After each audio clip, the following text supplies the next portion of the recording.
Hello, Tula here. I wanted to show you my new printer. It's a Canon Pixma Pro 10S, and this is a professional printer. It's got 10 ink cartridges, and it takes A3 plus size, which means about 13 by 19 inches, or I think it's 33 by 48, something like that, centimeters. And it's a beautiful printer. I've been fantasizing about getting it for more than a year and a half, possibly 2 years and more. And I also got some beautiful paper for it, Moab Entrada, and some Hanemuller. I have underneath the large package is a photo pearl, which is a luster kind of paper. It's semi-glossy, and you can see I have a lot of little sample packs. And I also ran into some problems. I'll switch to my desk where I can sit and show you what I'm doing with this printer at the moment. Okay. So I'm trying to make sense of producing professional prints at home with the printer that I just showed you previously. And it's really hard for me to make sense and put this in order, because there are so many parameters that go into printing and getting your files ready for printing, that I find it super confusing, and I know I'm not the only one getting confused by it, and that's why I'm making this video. I always try to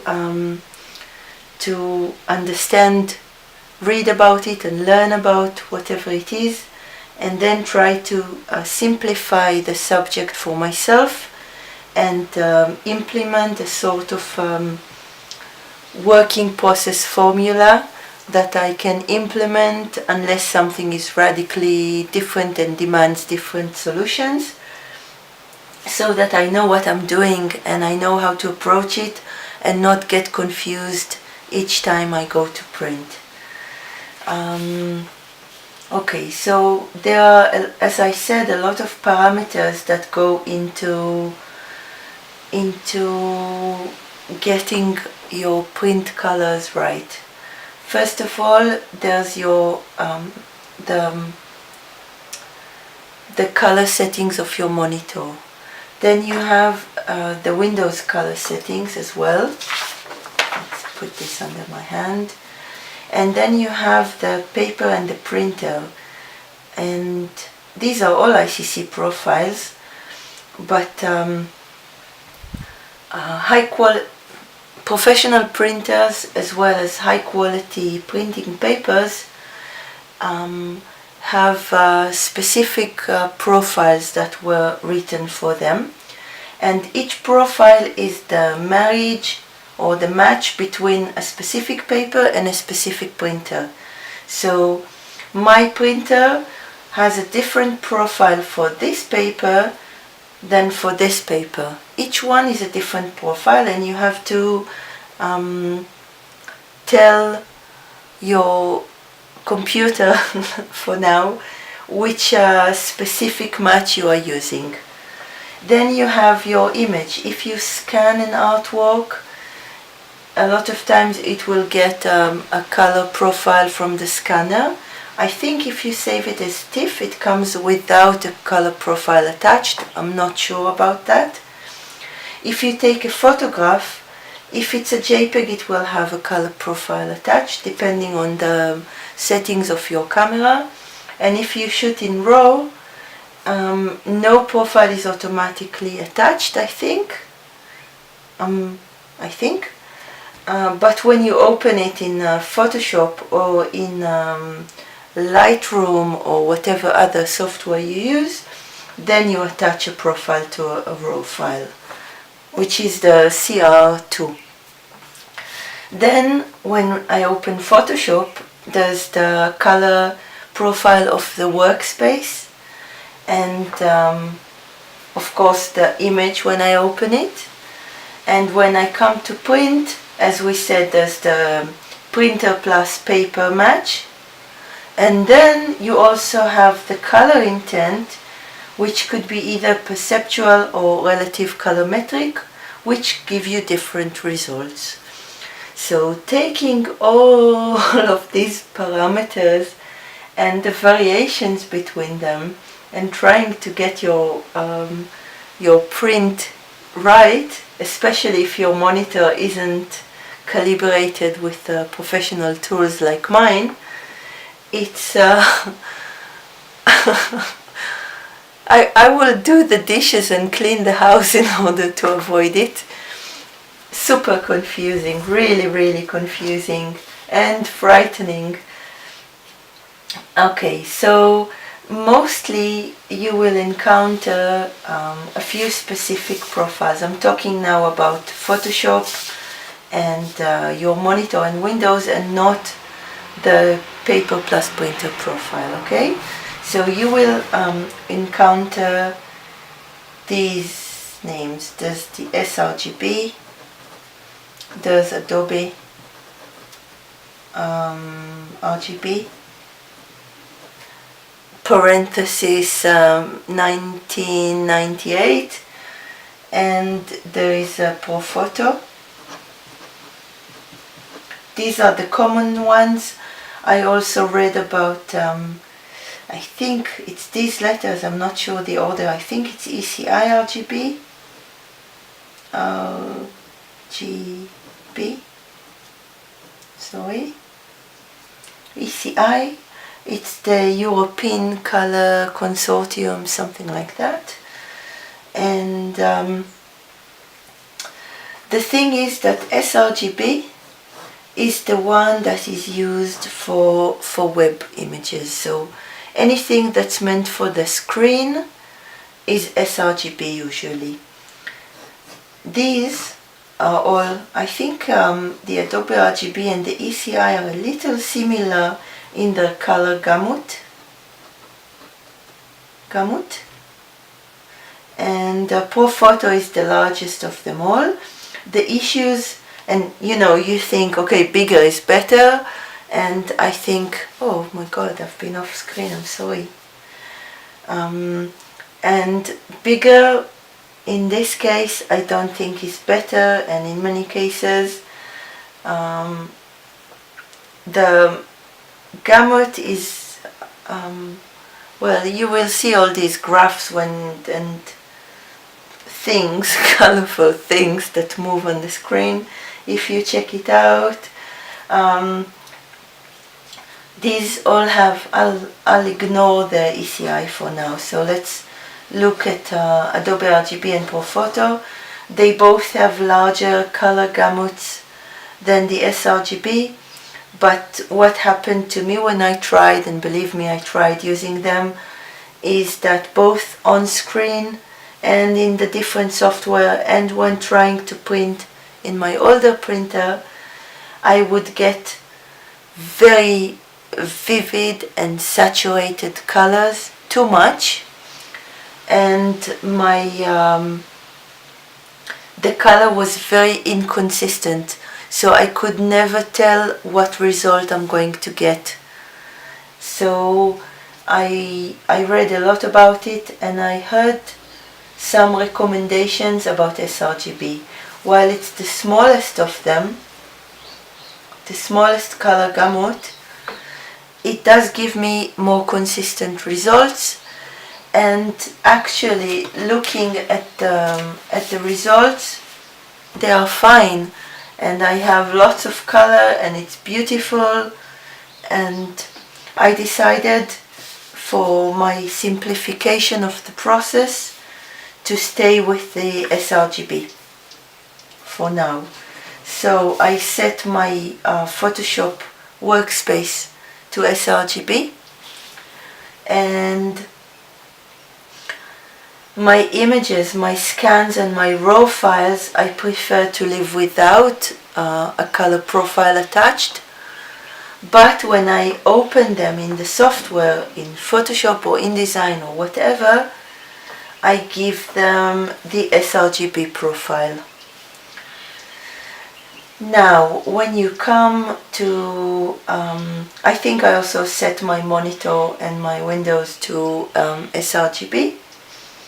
And when I come to printing, I use the ICC profile for the paper plus printer, remember the matchmaking? But then we come to the color intent, and color intent can give you different results. I'll zoom in, wait, let's flip this over, and I'll zoom in so we can better see the difference between these two. Hold on. Okay, so now for my printing ID.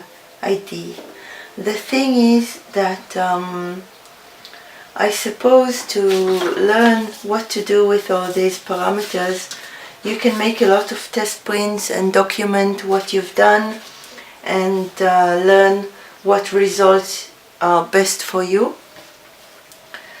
But the thing is that these specialty fine art papers and photo papers are very expensive, and what I found that happened to me was that I tried to save up on the paper and made as few test prints as I could, and so I tried to understand and foresee the results without printing and seeing it with my eyes. And this is problematic, of course, but wasting this incredible paper on test prints is also problematic, for me at least. And I hate to see the waste of paper anyway, you know. The price is an additive. And I thought about it, and then one night I had an aha moment, and I realized what I can do to save up on paper, but get my test prints anyway.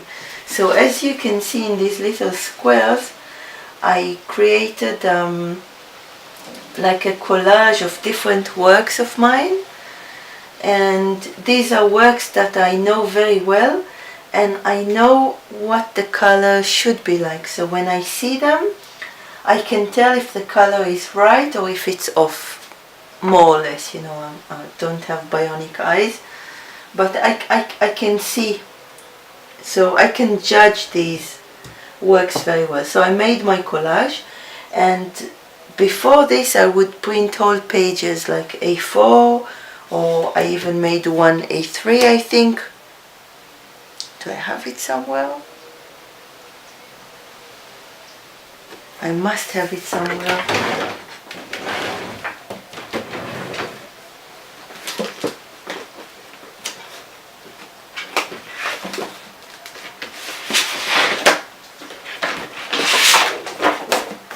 Ta-da!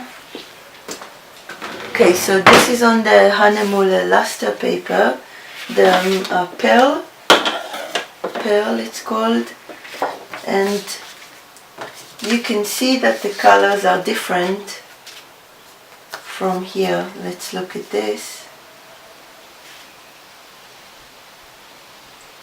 This is smooth. This one actually came out alright, but if we look at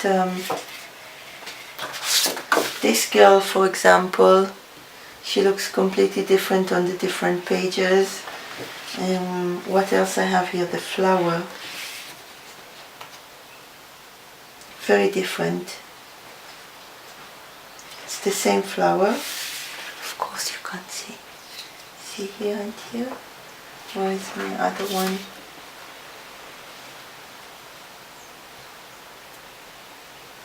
So different results. This pot, this plant. How about the photo? This looks completely washed out compared to these two, and the photo came out really nice here. We have both the depth and the details of the dark, which are gone in this little swatch. Anyway, so instead of making huge pages like this and wasting one sheet of paper after the other, what I decided to do is to make smaller samples.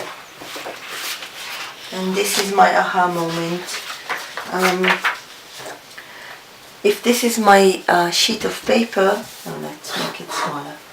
This is my sheet of paper, and usually I will make a file of the same size in Photoshop and place all my little work samples on it, and then print them and waste the whole thing.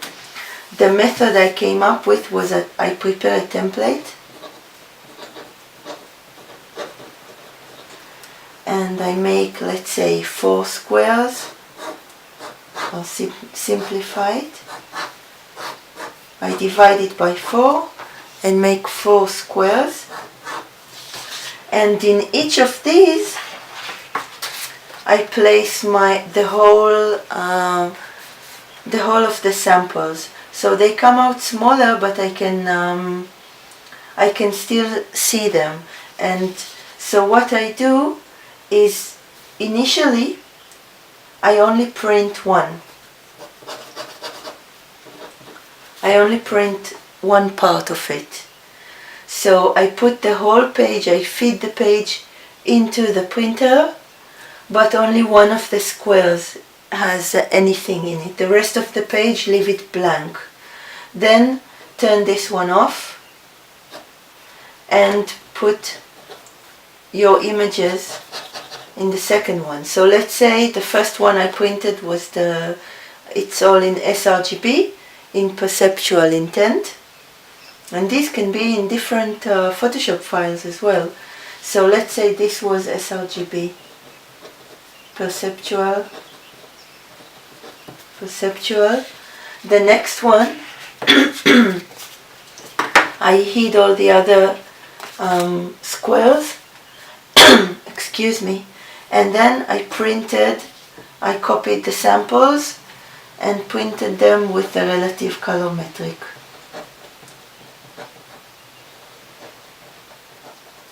Now if I want, I can open a new file, save it as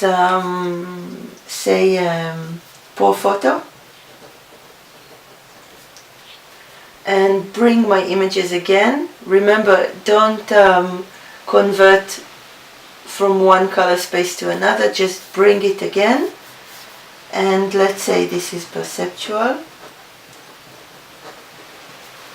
So you print only this one. You feed the paper again and again. So you print one, you feed it again, print the second one,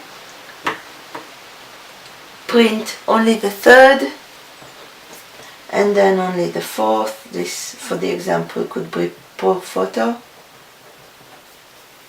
in relative color metric. Don't forget to write before printing or after what settings you used, so you can know which tests were more successful than others. And as to feeding the paper, I always do this. I do a lot of double-sided printing. I always place a little X in the top right corner of my page, so that when I printed this was here, and I printed only the first square. Well, I made a mistake and I left just the skeleton, the frame, and the number of my other squares, and so I got these double printing. but you can avoid it now that you know. So when I feed the paper again to print my second swatch, I again place the paper with the X in the top right. And if I need to do a double-sided printing, I know this is my top right, I flip it so that now it's here. And then my image will come out in the same spot. Okay, so this was my tip. Here I made 16 squares, not 4, but use this idea for whatever you need. You can of course make vertical or horizontal, depends how you see it, swatches that have the same repeating sort of image, so you can see your print side by side and not waste too much paper. Please clap if you like this, or you can hit the thumbs up. And I really do hope I managed to simplify printing a little bit, and that my ingenious tip helped you. Okay, see you soon. Bye bye.